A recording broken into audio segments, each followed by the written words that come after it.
আপনারা জানেন যে আমরা মাননীয় মুখ্যমন্ত্রী শুভেন্দু অধিকারীর নেতৃত্বে 27 তারিখ থেকে অন্নপূর্ণা যোজনার ডিক্লেয়ার করা হয়েছে, হার্ড কপি ফর্ম দেওয়া হচ্ছে এবং অনলাইন ফর্ম গতকাল থেকে আমরা অনলাইন পোর্টালে দিতে শুরু করেছি। এখন জমা দেওয়া অনলাইনে হয়তো একটুখানি গ্লিচ আসছে, কিন্তু আমরা আজকালের মধ্যে সেটাকে ঠিক করে নেব। আমাদের এখন অবধি আমাদের জেলাতে 65,000 ফর্ম আপলোড জমা পড়েছে এবং তার মধ্যে 62,000-এর অ্যাকাউন্টে টাকা ঢুকে গেছে। যে কদিনে টাকা ঢোকেনি সেটা কিছু অ্যাকাউন্টের ডিটেলসের প্রবলেম বলে, এবং 1 লক্ষ অ্যাপ্লিকেশন পড়েছে।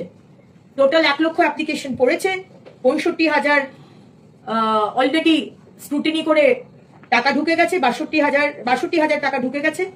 এবং যে মানে রাশ আমরা দেখছি, এখানে এত রাশ করার কোনো দরকার নেই। আমি মা বোনেদের বলবো 3 মাস এটা খোলা রয়েছে।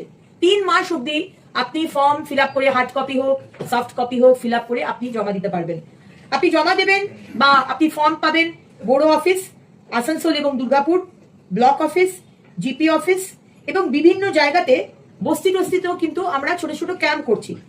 তো এইখানে আপনারা ফিল আপ করুন। আমাদের কর্মীরা রয়েছে, আমাদের এই অফিসের স্টাফরা রয়েছে আপনাদের সাহায্য করার জন্য। তার সাথে আশাকর্মী, এসএইচজি গ্রুপের মানুষ এবং আঙ্গনবাড়ির দিদিরা সব রয়েছেন যারা আপনাদেরকে সাহায্য করে দেবেন এই ফর্মটা ফিল আপ করতে। সো মোটামুটি এই বিষয়গুলি বলার ছিল আপনাদেরকে। এবার আপনাদের যদি কোনো প্রশ্ন থাকে সেটা করতে পারি। মধ্যে নতুন করে যারা ফিল আপ করছেন 59 বা 60 ইয়ার্স, যে হলো হয়তো কয়েক মাস বাদে 60 হবে, অটোমেটিকলি তিনি ওল্ড এজ পেনশন পাবেন। কিন্তু ওল্ড এজ পেনশনের জন্য যারা পাননি এতদিন, অনেকে আছে না যারা পাচ্ছেন না, যাদেরকে প্রাপ্ত করে রাখা হয়েছিল, তারা পার্টিকুলার কোনো দল করে বলে তাদেরকে দেওয়া হয়নি। সে কারণে আমার মনে হয় এই অন্নপূর্ণা যোজনার মতনই আমাদের আলাদা করে একটি ফর্ম ফিল আপ করা দরকার। বাট আলটিমেটলি মাননীয় মুখ্যমন্ত্রী ডিসিশন নেবেন। আমরা ফার্স্ট ক্যাবিনেটের পরেই আপনাদের বললাম যে আমরা অন্নপূর্ণা যোজনা আমাদের কথা মতো যা প্রতিশ্রুতি দিয়েছে আমরা দিচ্ছি, এবং যারা লক্ষ্মীর ভান্ডার পাবেন তারাই অন্নপূর্ণা যোজনা পাবেন। কিন্তু তারপরে আমাদের কথা থেকে ব্যাক করে আসতে হলো, কারণ আপনারা সেই কারণটাও জানেন যে লক্ষ লক্ষ মানুষ, হাজার হাজার মানুষ এবং পুরুষ, মানে পুরুষও যে লক্ষ্মীর ভান্ডার পেতে পারে আমরা একটু অবাকই হলাম। তো তাহলে তো মানে মমতা ব্যানার্জির গণেশ ভান্ডার বা কার্তিক ভান্ডার নামটা দেওয়া ছিল, বা লক্ষ্মী ছেলে নামটাও দেওয়া উচিত ছিল।